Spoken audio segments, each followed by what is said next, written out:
Oi, gente, tudo bem? Hoje a gente vai continuar, mais uma vez, as nossas aulas sobre Roma Antiga. Na verdade, essa é a penúltima aula. Na semana que vem a gente vai falar sobre a crise do Império Romano. E para a aula de hoje, eu resolvi falar um pouquinho sobre a influência romana na nossa sociedade. Então, a gente vai ver, a gente sabe que Roma é o berço da sociedade ocidental, junto com os gregos, e então muitos elementos da cultura romana, elas fazem parte da construção da cultura europeia, porque a gente viu que várias regiões da Europa foram ocupadas pelos romanos, então a parte cultural acabou influenciando bastante essas regiões. E na condição de antigas colônias de países europeus, como o caso do Brasil, a gente também vai encontrar, então, várias influências da cultura romana na nossa sociedade aqui no Brasil, na América como um todo, Europa, enfim. Então, a gente vai falar, eu escolhi 3 tópicos para a gente falar.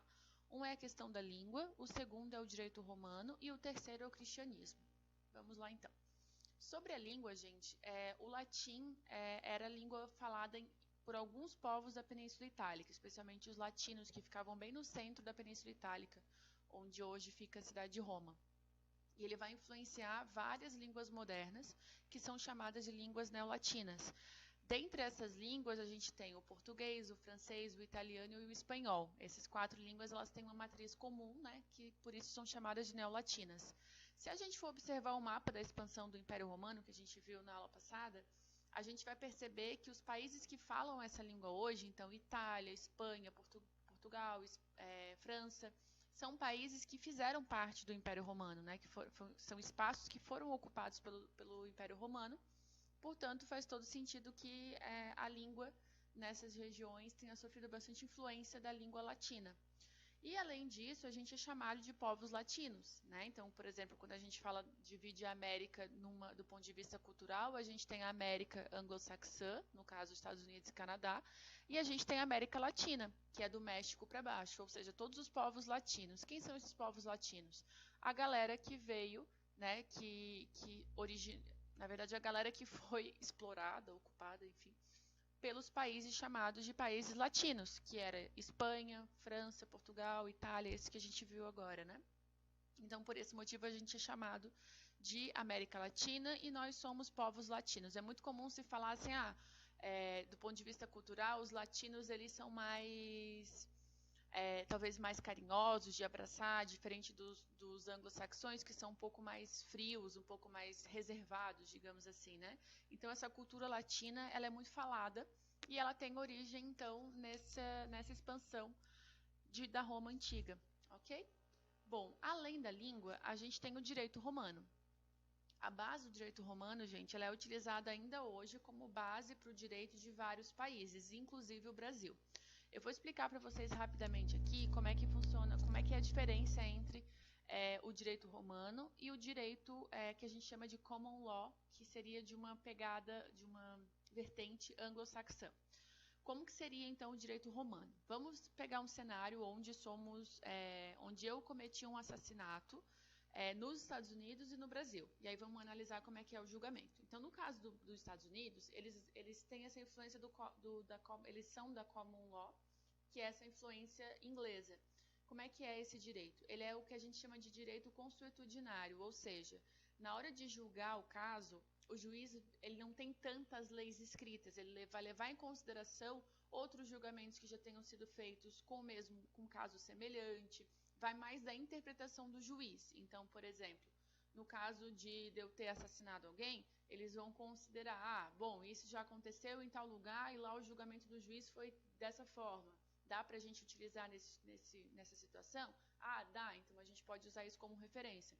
Ou seja, não é uma lei, e sim uma common law vem tipo de uma lei comum, de algo que as pessoas pensam, entende? E não tem necessariamente uma lei escrita.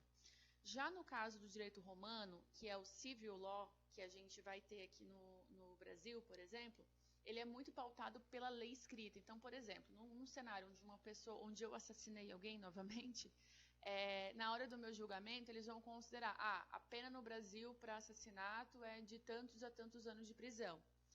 Mas ela assassinou, sei lá, enfim, eu assassinei num assalto. né? Alguém tentou me assaltar e eu reagi e matei a pessoa. Então, foi em legítima defesa, então diminui um pouco essa pena.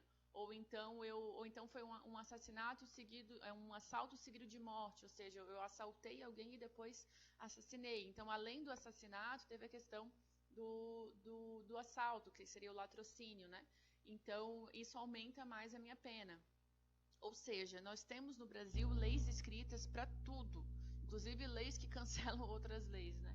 Então, na verdade, a base do nosso direito, essa civil law, é basicamente seguir a legislação escrita, certo? Então, essa é a diferença entre o direito aqui no Brasil e nos Estados Unidos. No caso do Brasil, então, ele é baseado, ele tem uma influência grande do direito romano, né? E aí, então, a gente identifica nos romanos o interesse em registrar essas leis de forma escrita e torná-las públicas. Como, por exemplo, a gente teve a Lei das 12 Tábuas, de 450 a.C., que foi gravada em bronze e exposta em um local onde os oradores iam para o Senado. Ou seja, ela foi escrita, a partir do momento que ela está escrita, ela tem que ser seguida. Tá? Então, essa é a base do direito romano que vai ser utilizado aqui no Brasil. Na época da Roma Antiga, o direito era muito importante, inclusive crianças e adolescentes tinham isso nas aulas. Então, na escola normal, se aprendia sobre as leis, sobre o direito, enfim, coisa que eu acho que deveria ter hoje no Brasil, para a gente ter noção de quais são os nossos direitos e deveres, né? Então, a gente pode dizer que o direito romano ele vai contribuir para fundar uma ciência jurídica, né? Então, se algum de vocês pensa em fazer direito na faculdade, com certeza vocês vão ter aula sobre direito romano, porque eles utilizam Roma então como berço do direito utilizado aqui no Brasil, ok? E o último ponto é a questão da religião e do cristianismo.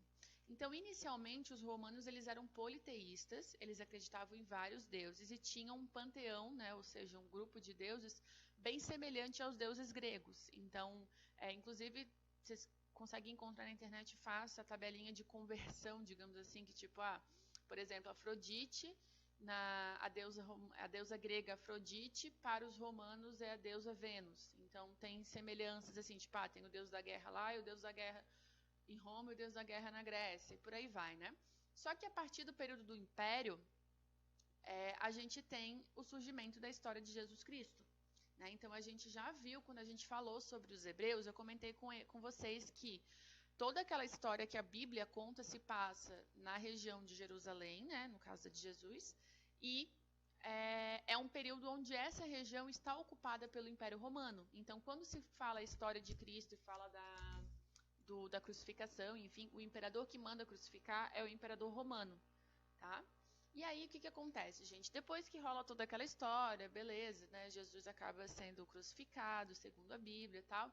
E aí começa a se espalhar pelo mundo romano essa ideia de seguidores de Cristo, que seria o cristianismo, né? Então, a partir de 64 depois de Cristo, ou seja, 31 anos depois que aconteceu a crucificação, os apóstolos eles já estão pregando o evangelho em várias regiões do Império Romano. Então, a gente pode dizer que o cristianismo surgiu no espaço ocupado pelo Império Romano.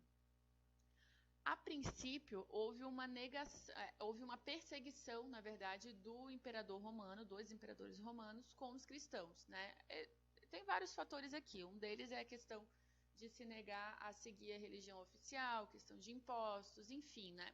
E aí eles começaram a ser perseguidos. Era muito comum que os cristãos se reunissem nas catacumbas, que eram galerias subterrâneas, onde eles faziam as suas orações e enterravam seus mortos. Então, por exemplo, igrejas cristãs, como a gente tem hoje, espalhadas por várias regiões, inclusive da Itália, né?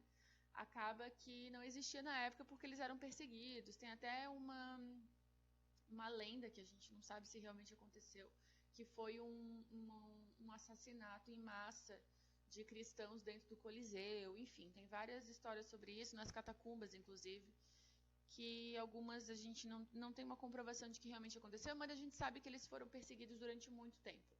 Até que, com o número crescente de cristãos, o imperador Constantino ele vai baixar em 313 o Édipo de Milão. O que é o Édipo de Milão? É uma autorização, né, que concedia a liberdade de culto, ou seja, as pessoas poderiam ser cristãs caso elas quisessem, sem ser perseguidas pelo Estado. É importante destacar, gente, que nessa época o Império Romano ele estava em decadência já. É o que a gente já chama de Baixo Império. Lembra que eu falei na aula passada que foram 400 anos de Império, sendo os primeiros 200 anos da Pax Romana, de uma estabilidade, desenvolvimento econômico e comercial, enfim. E depois os outros 200 anos, eles são mais, o que a gente vai considerar de decadência. A gente vai ver na próxima aula como é que surgiu, como é que foi essa crise, né?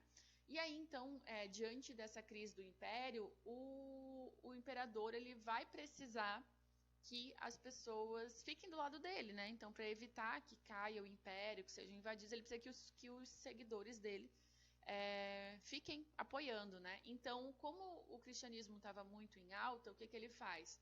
Ele vai aprovar, né, conceder a liberdade de culto com vistas a fazer com que essa população o apoie e ele continue no poder. Na sequência, em 380, o imperador Teodósio ele vai tornar o cristianismo a religião oficial do mundo romano. E agora, os que rejeitavam o cristianismo eram chamados de pagãos. E aí, então, o cristianismo se torna a religião oficial. Já é finalzinho, tá, gente? Em menos de 100 anos depois disso, o Império Romano cai. Então, é bem nesse meio da crise que eles vão autorizar e tornar o cristianismo a religião oficial. Por curiosidade, se a gente for observar hoje, né, dentro de Roma fica o Vaticano, que é o Estado independente da Igreja Católica, né? A cidade de Roma tem muita igreja, mas muita mesmo, né? Inclusive o Panteão Romano, que é um espaço, é o prédio mais antigo em funcionamento da Roma Antiga, que ele era um espaço para adoração dos deuses romanos, e aí eles transformam o Panteão numa igreja. E é lindo, por fora ele é uma construção romana, não parece uma igreja, e aí quando a gente entra, a gente vê o altar, as imagens, enfim. Mas isso é uma história que a gente vai ver mais para frente, mas basicamente, por conta do cristianismo ter se desenvolvido ali, no caso da Igreja Católica, que vai ser a primeira igreja cristã que vai surgir, né? O que vai acontecer é que Pedro, né, o apóstolo, acho que é apóstolo? Enfim, gente, eu não conheço muito a Bíblia, desculpa.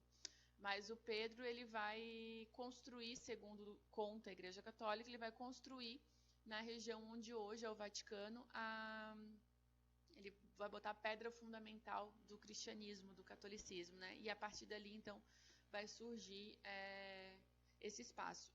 Tecnicamente, durante muitos anos para frente, uma grande parte do território italiano ficou sob domínio da Igreja Católica, até que com a unificação italiana em 1800 e pouco, 1870 alguma coisa,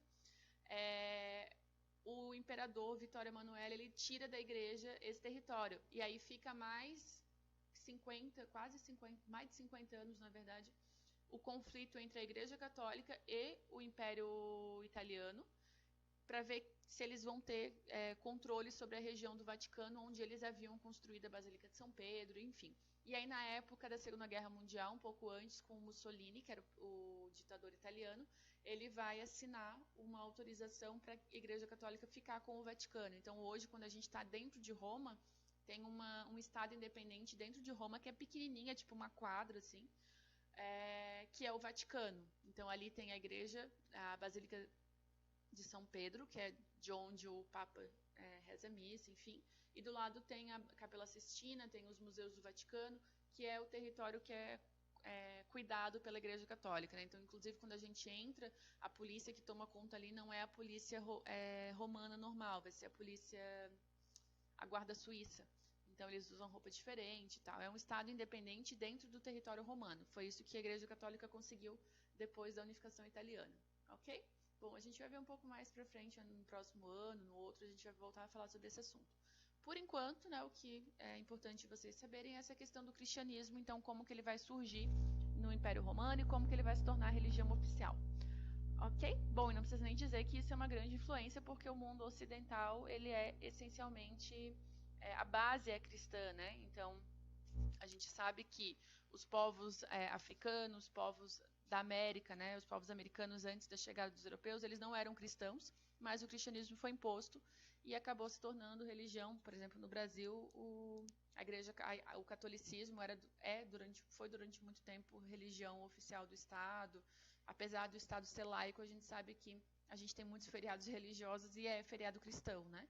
ou seja, ainda é muito presente nesses países o cristianismo. Ok? Então era isso, gente. Beijos.